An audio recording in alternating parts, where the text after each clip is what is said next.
So ಇವತ್ತ ರಾತ್ರಿದ dinner ಭಾಳ special ಅದ.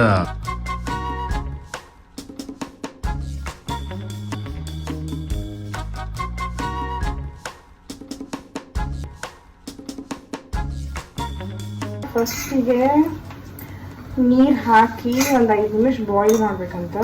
ನೀರ್ ಹಾಕಿ ಫಸ್ಟ್ 5 ಮಿನಿಟ್ ಬಾಯ್ಲ್ ಮಾಡ್ಬೇಕು. ಆಮೇಲೆ ಬಾಯ್ಲ್ ಆದ್ಮೇಲೆ ನೀರು ಡ್ರೈನ್ ಮಾಡಿ ಆಮೇಲೆ ಇವೆರಡು ಮಸಾಲ, ಒಂದು ಮಸಾಲಾದ ಒಂದು ಏನೋ ಸೀಸನಿಂಗ್ ಆಯಿಲ್ ಅಂತ ಅವೆರಡು ಪೋರ್ ಮಾಡ್ಬೇಕು.